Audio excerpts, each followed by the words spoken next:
bariatric surgery for the treatment of obesity may be an option when other weight loss efforts have not been successful. And it's our pleasure to welcome Dr. Neil Flock back to Health Talk. He's a nationally recognized expert in bariatric surgery. Dr. Flock will discuss weight loss success for his patients that they've experienced after surgery. So stay tuned. Health Talk is up next.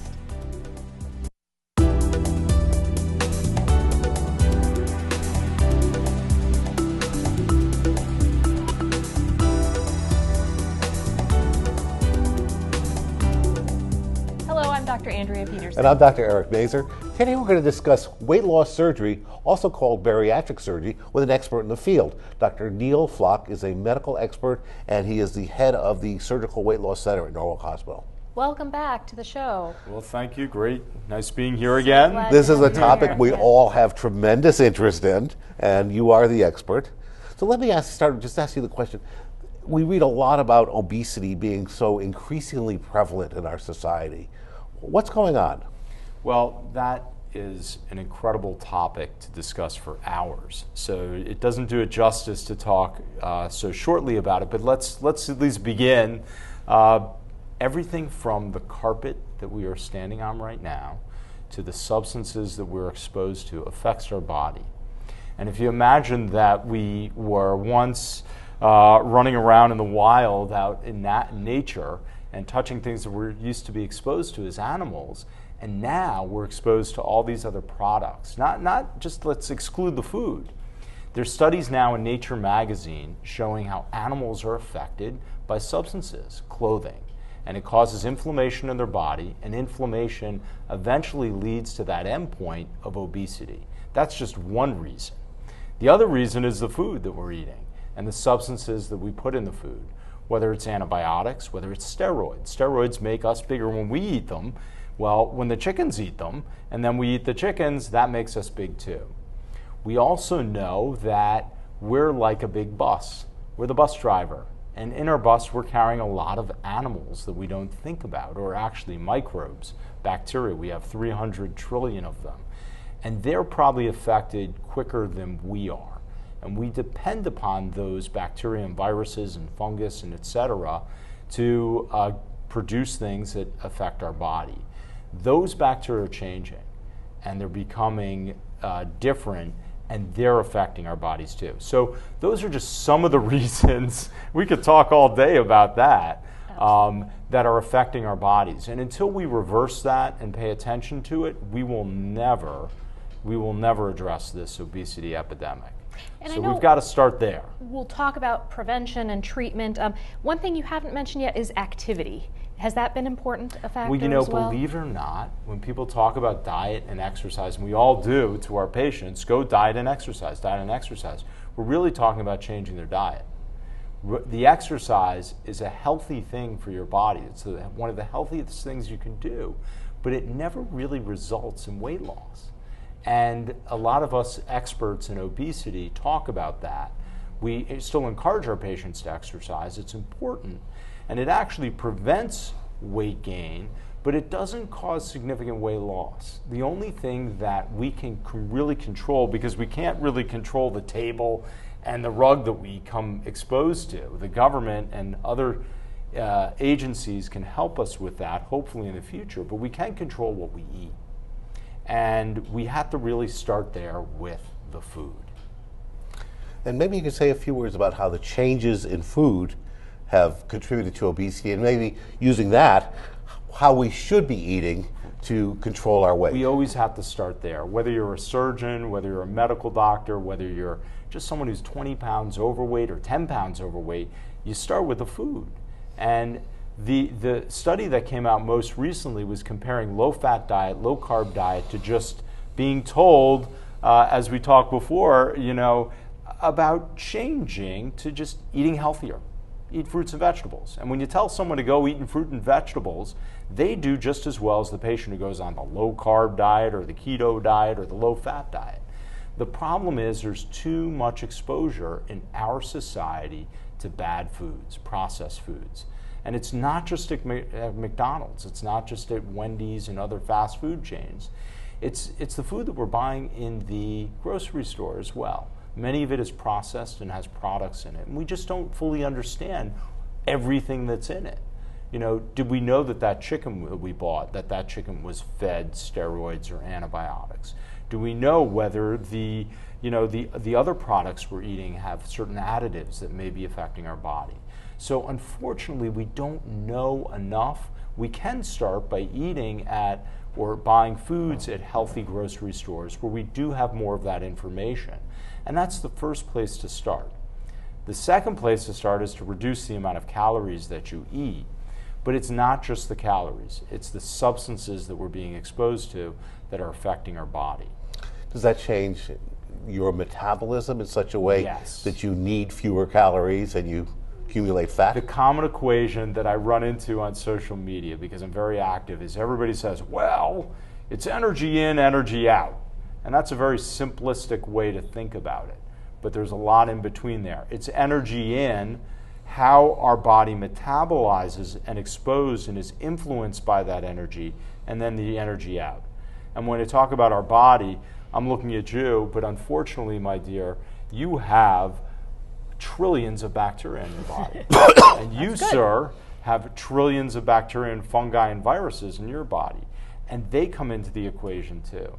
And people don't understand that. It's hard for them to conceptualize these things. It's really been a revolution, hasn't it, in the last decade or so in our understanding the extent to which various hormones that we didn't even know existed a couple generations ago affect eating and appetite, and the effect of the microbiome. Well, yes, and where we learned, actually, bariatric surgery has taught us a lot about diet and exercise and non-bariatric treatments, because we learned a lot from bariatric surgery about leptin and ghrelin and other hormones that change. They're altered after the surgery. So how do we apply that without doing surgery? How do we come up with the treatments and avoiding, surgeries? And unfortunately, we don't have any solutions yet. And hopefully we will, but we know that the surgery is effective in altering ghrelin, which is a hormone that is created in your stomach and goes to your brain and tells you that you're hungry. And leptin, which is a hormone that is produced by the fat cells underneath your skin and your fat, and tells your body that it's got enough and to stop eating. And we know that that leptin is altered when you become obese.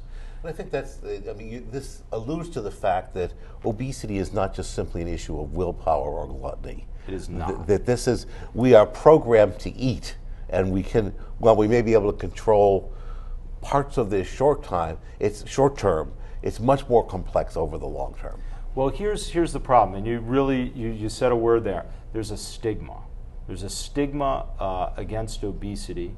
There's a stigma against obesity treatments. And the feeling is that it's your responsibility, and it's very simplistic human thinking, that you're big because you eat too much. And you know what? You may be big because you were born with the wrong gene. Or you may be big because you were born potentially with the wrong or right gene, but your parent was big when they had you and they turned that gene on. So it's too simple to think that we're eating too much. It's more complex than that, and it's more difficult to reverse it as well. And in our ancient past, when we lived in the jungles or wherever we lived, wasn't it advantageous to eat as much as you could when you had access to food? I mean, today we can access food any time of the day or night, almost any kind of food, high calorie density, whereas when we were foraging for food, you wanted to store those calories because you might not eat again for a week. Yeah, absolutely. I mean, you had an advantage if you could store the food and you could survive the winter. I always feel I was born too late. I should have been born. Yeah, we should have been born then. Well, it's not nice to starve, but it goes back to one of the diets and one of the feelings that we should be on a starvation diet at some point and alternate between fasting and eating. And there's a diet out there like that as well. So yeah, I think our bodies are geared towards that genetically, and that's a survival mechanism. But even that is not the full explanation of the problem. We have a little under 3 minutes for the segment. I know you're a surgeon, Yes. but you really look at the whole person and their whole situation and circumstances. And tell us, before you get to thinking about surgery, what are some of the things you recommend for people who are battling obesity? Well, we start with everybody seeing a nutritionist. And in fact, actually, it's a requirement for surgery. And most insurances require 6 months of medically supervised dieting. Unfortunately, most of our patients are already experts in that. And that's why they come for it. And we always talk about that first. And some people don't qualify for surgery. So we put them on medications. And some of the medications out there, phentermine, metformin, there's Saxenda, there's Belviq, Quizmia. So there are a lot of products out there and drugs out there that can help people, and they're good for about 20 pounds. And then you discuss procedures, and now we have a procedure that's temporary, a balloon. We can put a balloon in someone, and people lose anywhere from 20 to 80 pounds on these balloons. And they're removed at 6 months. And then we get to surgery, and the most popular surgery right now is something called a gastric sleeve or a sleeve gastrectomy, where you remove the cells that produce in the stomach that make that hormone ghrelin, and people are less hungry. And that is a very effective procedure in patients losing about 60% of their excess body weight. And it has lower complications than the previous procedures like lap band or gastric bypass. And it's becoming extremely popular. 70% of our patients go for that now. And it's very interesting. We have less than a minute left, but it's not just simply making the stomach smaller. You're changing the hormonal milieu in which the patient lives.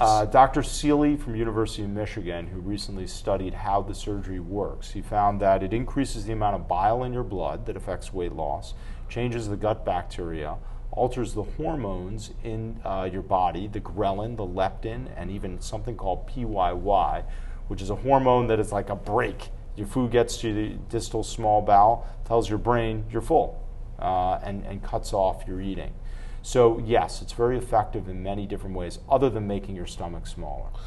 And again, looking to the future, do you see medicines in the relatively near future that will be able to do what now surgery can do hormonally? No, because not the near future.